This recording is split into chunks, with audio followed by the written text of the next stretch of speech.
당신의 잃어버린 영광을 찾아드립니다. 성범죄 피해자 전문 한진아 변호사입니다. 피해자분들 중에 혼자서 형사 고소 절차를 진행하시다가 갑자기 경찰로부터 불송치 결정을 받았다며 저를 찾아오시는 경우가 있는데요. 피해자들께서는 피해 진술만 하고 오면 당연히 가해자가 처벌받게 될 거라고 기대하시지만 실제로는 수사기관이 알아서 가해자가 처벌받도록 해주는 것은 아닙니다. 현실에서는 피해자가 적극적으로 피해 사실을 입증해야 하는데요. 피해자의 노력에도 불구하고 불송치 결정이 나왔다면 이의 신청으로 불복하셔야 합니다. 그러면 이의 신청은 어떻게 해야 할까요? 이의 신청을 하기 위해서는 우선 불송치 결정을 받은 이유를 확인하셔야 합니다. 보통 경찰에서 불송치 이유가 포함된 불송치 결정서를 통지해 주는데요. 피해자께서 불송치 이유가 적힌 사유를 조목조목 반박해 주는 것이 중요합니다. 왜냐하면 피해자가 이의 신청을 하게 되면 사건이 검찰에 송치되고 검사가 사건을 다시 검토할 때는 기본적으로 불송치 이유와 피해자의 이의 신청서를 중심으로 판단합니다. 검사가 이의 신청을 검토하여 수사가 미흡하다고 판단하면 경찰에 보완 수사를 요구하거나 직접 수사를 하는 경우가 있습니다. 이때 피해자에 대해 추가 조사가 이루어지기도 하는데요. 피해자들께서는 경찰에서 제대로 자신의 주장을 해보지 못한 채로 갑작스럽게 불송치 결정이 난 상황이기 때문에 마지막 기회라 생각하시고 적극적으로 자신의 입장을 호소하셔야 합니다. 예상 질문을 정리하여 질의응답을 미리 준비해 보는 것이 중요한데요.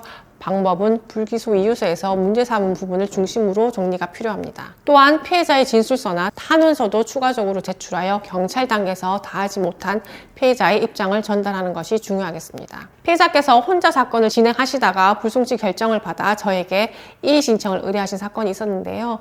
저희가 이의 신청서에 피해자가 거짓말 탐지기를 해보겠다고 적극적으로 의견을 제시하였고 검찰에서 이를 받아들여 피해자에 대해 거짓말 탐지기가 실시되었습니다. 그 결과 진실 반응이 나왔으며 반면 피해자는 검사의 거짓말 탐지기 요청에 불응하였습니다. 이 사건에서 피해자는 수사 초기에 가해자와의 대화 녹음을 텍스트 파일로 제출하기도 했었는데 경찰 단계에서 녹음 파일이 정식 속기록으로 제출되지 않다 보니 수사기관에서 제대로 검토되지 않은 것으로 보였습니다. 실제 사건에서 녹음 파일이 제대로 증거로 활용되기 위해서는 속기 사무실에 의뢰하여 녹취록을 만들어야 합니다. 그래서 저희는 대화 녹음을 녹취록으로 만들어 제출하고 더 나아가 대화 내용의 의미를 일일이 주석을 달아 의견서로 제출하였습니다. 피해자와 가해자 사이에 오고 간 카카오톡 메시지에 대해서도 피해자께서 단순히 카카오톡 메시지만을 그대로 제출한 것을 보완하여 피해자의 항의와 가해자의 반응을 일일이 설명하여 의견서로 제출하였습니다.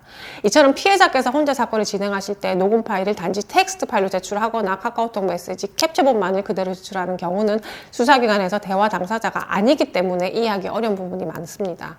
그러므로 가능한 구체적으로 설명해 주시는 것이 수사기관을 설득하는 데 유리합니다. 정리해서 말씀드리면 불송치 결정에 대한 이의 신청을 하고자 하실 때는 불송치 결정이 왜 부당한지, 어떤 증거가 누락되었거나 잘못 해석되었는지, 피해자 진술의 신빙성에 대한 근거, 추가 조사가 필요한 경우의 요청사항 등 이와 같은 내용들을 작성한 피해자 변호사 의견서를 작성해서 제출하는 것이 중요합니다.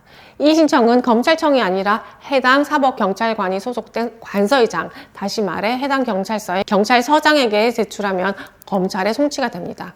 그리고 이의 신청을 언제 해야 하는지 물어보시기도 하는데 이의 신청에 대해서는 기간 제한을 둔 규정은 없지만 기왕에 결심을 하셨다면 가급적 빨리 진행하시는 것이 좋습니다.